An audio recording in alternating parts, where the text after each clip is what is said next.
So software version 1.10 for the Roland Fantom. Probably not the stellar update that everyone was hoping and wishing for, but it's a tiny step towards the right direction, we'll just say. And if you go to the website, it's for download. It's about 300 megs, and there's directions on how to install it. It's actually kind of more complicated than I feel it should be, but it is what it is. As a matter of fact, read them very carefully, because it requires you to download.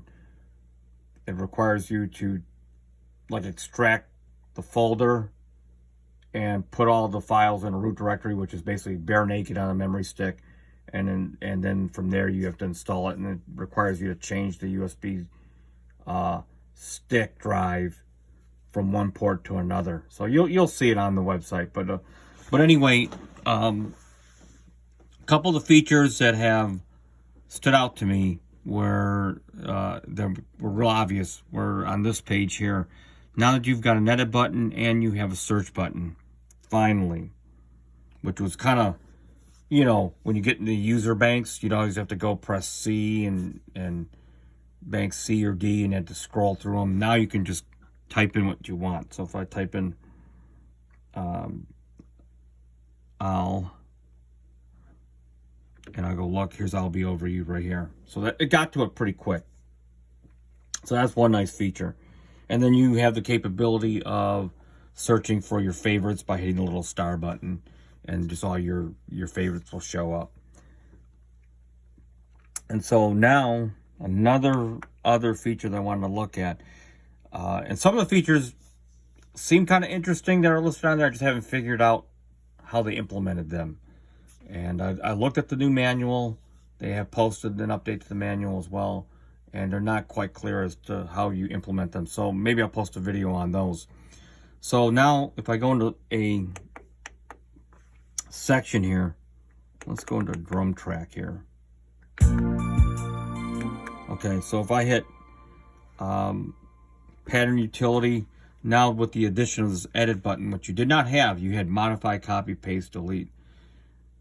Voila, I've got an actual piano roll style editor that you'd see on other, like on the Kronos or wherever, other DAWs. And you can see you can change the duration up here. You can zoom in. This is like on the MPCX had this. Zoom in, zoom out. Your grid can be in quarters, 8 notes. So, I mean, it's kind of nice. So if I will go zoom in 200% and like this, and I take the grid, you can see how the grid expands, and now I'm at 16 notes, 1/24, 1/32. So you can kind of really dig deep into there, which is kind of nice. And then you have these soft keys for drawing, duration. You can click one of these like that, and I can use the arrow keys and move it. Okay. Oops, here. And here's your duration of what you can move it. So if I want to move it 68.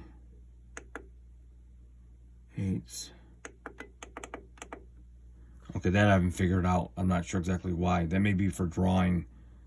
But you can just drawing your durations. Maybe that's what that has to do with. But it's a step in the right direction. They didn't even have a list editor before this. If you had to delete a note, you literally had to go in real-time record and hit the key, the note of what you wanted to delete, which was really frustrating. So it's all a step in the right direction. I'm going to post more as I find out what these other features are in this update. And so stay tuned till then. Thanks.